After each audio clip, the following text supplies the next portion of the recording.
ವಸತಿ ವಕ್ಫ್ ಹಾಗೂ ಅಲ್ಪಸಂಖ್ಯಾತ ಕಲ್ಯಾಣ ಇಲಾಖೆ ಸಚಿವರು ಆದಂತಹ ಶ್ರೀ BZ ಜಮೀರ್ ಅಹಮದ್ ಖಾನ್ ಸರ್ ಒಂದೆರಡು ಮಾತುಗಳನ್ನು ಆಡಬೇಕು ಅಂತ ಕೇಳ್ಕೊಳ್ತೀನಿ. ಚಪ್ಪಾಳೆಯ ಮೂಲಕ ಸ್ವಾಗತಿಸೋಣ. ಶ್ರೀ ಜಮೀರ್ ಅಹಮದ್ ಖಾನ್. ಎಲ್ಲರಿಗೂ ನನ್ನ ನಮಸ್ಕಾರಗಳು. ಜೈ ಭೀಮ್, ಜೈ ಭೀಮ್, ಜೈ ಜೈ ಭೀಮ್. ಸ್ವಲ್ಪ ಜೋರಾಗಿ ಧ್ವನಿಯಲ್ಲಿ ಹೇಳಿ ಜೈ ಭೀಮ್ ಅಂತ. ತಮಗೆಲ್ಲ ಗೊತ್ತೇ ಇದ್ದಂಗೆ ಇವತ್ತು ಬಾಬಾ ಸಾಹೇಬ್ ಅಂಬೇಡ್ಕರ್ ಸಂವಿಧಾನ ಕೊಟ್ಟಿಲ್ಲ ಅಂದ್ರೆ ಈ ಕಾರ್ಯಕ್ರಮವನ್ನು ನಡೆಯಕ್ಕೆ ಸಾಧ್ಯ ಆಗ್ತಾ ಇರಲಿಲ್ಲ. ನೀವು ಅಲ್ಲಿ ಕೂರಕ್ಕೆ ಸಾಧ್ಯ ಆಗ್ತಾ ಇಲ್ಲ, ನಾನು ಇಲ್ಲಿ ಮಂತ್ರಿಯಾಗಿ ನಿಲ್ಲಕ್ಕೆ ಸಾಧ್ಯ ಆಗ್ತಾ ಇರಲಿಲ್ಲ.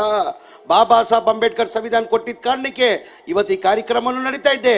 ತಾವು ಅಲ್ಲಿ ಕೂತಿದ್ದೀರಾ, ನಾನು ಇಲ್ಲಿ ಮಂತ್ರಿಯಾಗಿ ನಿಂತಿದ್ದೀನಿ.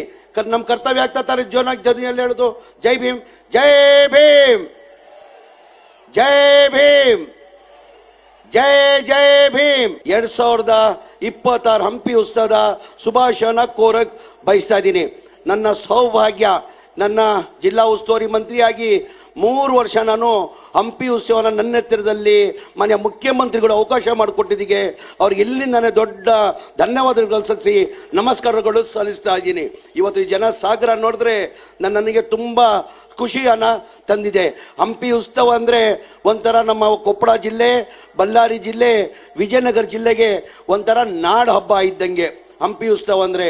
ಅದು 3ನೇ ಬಾರಿ ನನಗೆ ಅವಕಾಶ ಸಿಕ್ಕಿ ಇಷ್ಟು ದೊಡ್ಡ ಮಟ್ಟದಲ್ಲಿ ಬಂದು ಯಶಸ್ವಿ ಮಾಡಿದಿಗೆ ತಮಗೂ ಒಂದು ದೊಡ್ಡ ನಮಸ್ಕಾರಗಳನ್ನು ಸಲ್ಸಕ್ಕೆ ಬಯಸ್ತಾ ಇದ್ದೀನಿ. ನಾನು ಹೆಚ್ಚಾಗಿ ಮಾತಾಡೋಕೆ ಹೋಗಲ್ಲ, ಬೇರೆ ಕಾರ್ಯಕ್ರಮ ಇದ್ದಿದ್ದರಿಂದ ಕಾತರಿಂದ ಕಾಯ್ತಾ ಇದ್ರ ಮಾನ್ಯ ಮುಖ್ಯಮಂತ್ರಿಗೆ ಮಾತಾಡ್ಬೇಕಂತ.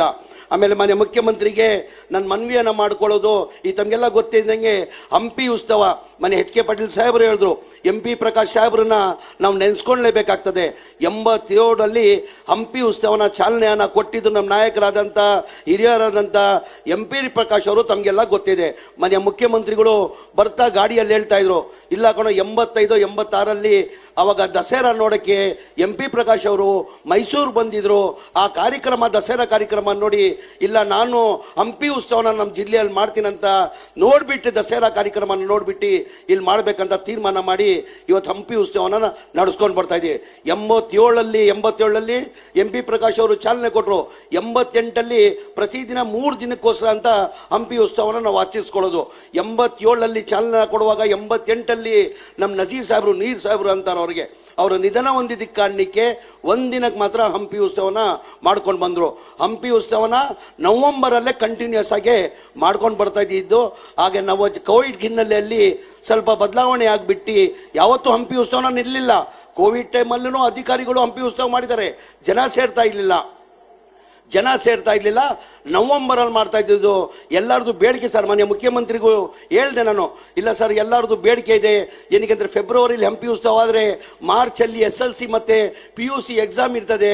ಆ ಟೈಮಲ್ಲಿ ನಮ್ಗೆ ತೊಂದರೆ ಆಗ್ತದೆ, ಕಷ್ಟ ಆಗ್ತದೆ. ನೀವು ನವಂಬರಲ್ಲೇ ಮುಂಚೆ ಹೆಂಗೆ MP ಪ್ರಕಾಶ್ ಸಾಹೇಬರು ಮಾಡ್ತಾಯಿದ್ರು ಆ ಥರ ನವಂಬರಲ್ಲೇ ಮಾಡಿ ಅಂತ ಜನಗಳು ಬೇಡಿಕೆ ಇದೆ ಅಂತ ಮಾನ್ಯ ಮುಖ್ಯಮಂತ್ರಿಗೆ ಇಲ್ಲಿ ಬರುವಾಗ ಹೋಟ್ಲಲ್ಲಿ ಕೂತ್ಕೊಂಡು ಕೇಳ್ಕೊಂಡೆ. ಮಾನ್ಯ ಮುಖ್ಯಮಂತ್ರಿಗಳು ಆದೇಶನ ಕೊಟ್ಟಿದ್ದಾರೆ. ಆಯಿತು, ಈಗಲೇ ಘೋಷಣೆ ಮಾಡೋದು ನವಂಬರಲ್ಲೇ, ಬರೋ ವರ್ಷದಲ್ಲಿ, ಈ ವರ್ಷದಲ್ಲೇ ನವಂಬರಲ್ಲೇ ಹಂಪಿ ಉತ್ಸವ ಮಾಡುವ ಅಂತ ಹೇಳ್ಬಿಟ್ಟು ಮಾನ್ಯ ಮುಖ್ಯಮಂತ್ರಿಗಳು ಹೇಳಿದ್ದಾರೆ. ಅವ್ರಿಗೆ ಹೃದಯದಿಂದ ಧನ್ಯವಾದಗಳು ಸಲ್ಸಕ್ಕೆ ಬಯಸ್ತಾ ಇದ್ದೀನಿ. ಅದ್ರ ಜೊತೆಯಲ್ಲಿ ನನ್ನ ಮನೆ ಮುಖ್ಯಮಂತ್ರಿಗಳಿಗೆ ಮನವಿ ಮಾಡ್ಕೊಳ್ಳೋದು, ನಮ್ಮ ಜಿಲ್ಲೆ ಸರ್ ಹೊಸ ಜಿಲ್ಲೆ ಆಗಿದ್ದರಿಂದ ಭಾಳಷ್ಟು ಕಾಮಗಾರಿ ಕೆಲಸ ಆಗಬೇಕಾಗಿದೆ ಸರ್. ನಿಮ್ಮಲ್ಲಿ 390 ಕೋಟಿದು ಮನವಿಯನ್ನು ನಾನು ಕೊಟ್ಟಿದ್ದೀನಿ.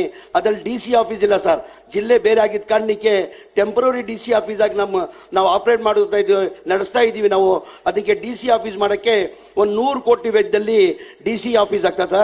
ಆ ಡಿಸ್ಟಿಕ್ ಕೋರ್ಟ್ ಕಾಂಪ್ಲೆಕ್ಸ್ಗೆ 10 ಎಕರೆ ಜಾಗನ ತಾವು ಅಲಾಟ್ ಮಾಡಿದ್ದಾರೆ ಸರ್. ಆ ಕಟ್ಟಡ ಕಟ್ಟಬೇಕಾದ್ರೆ ಕನಿಷ್ಠ ಅದಕ್ಕೆ 150 ಕೋಟಿ ಬೇಕಾಗ್ತದೆ ಸರ್. ನಮ್ಮ ಡಿಸ್ಟ್ರಿಕ್ಟ್ ಹಾಸ್ಪಿಟಲ್ಗೆ ಇಕ್ವಿಪ್ಮೆಂಟ್ಸ್ ಮತ್ತು ಕ್ವಾರ್ಟರ್ಸ್ ಕಟ್ಟಕ್ಕೆ ಅದಕ್ಕೊಂದು 100 ಕೋಟಿ ಆಗ್ತದೆ ಸರ್.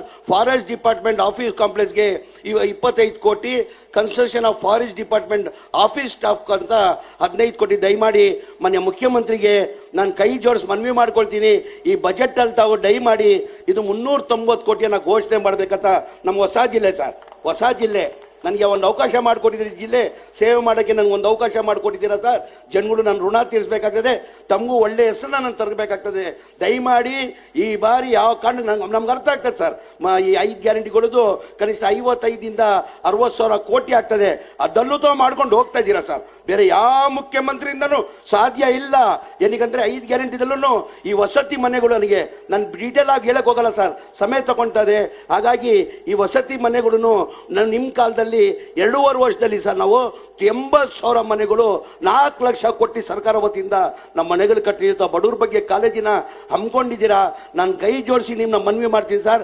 ದಯಮಾಡಿ ನಮ್ಮನ್ನ ಇದು ಬಜೆಟಲ್ಲಿ ನೀವು ಸೇರಿಸ್ಬೇಕಂತ ಮನವಿಯನ್ನು ಮಾಡಿ ನಮ್ಮ ಹ್ಯಾಟ್ರಿಕ್ ಶಿವರಾಜ್ ಕುಮಾರ್ ಅವರು ನಮಗೂ ಸಾಮಾನ್ಯ ಮುಖ್ಯಮಂತ್ರಿ ಸೂಚನೆ ಮೇಲೆ ಇವತ್ತು ನಾವು ಹೇಳಿದ್ದಕ್ಕೆ ತಾವು ಬಂದಿದ್ದೀರಾ.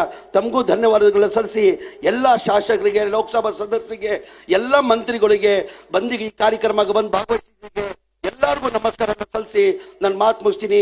ಜೈ ಹಿಂದ್, ಜೈ ಕರ್ನಾಟಕ.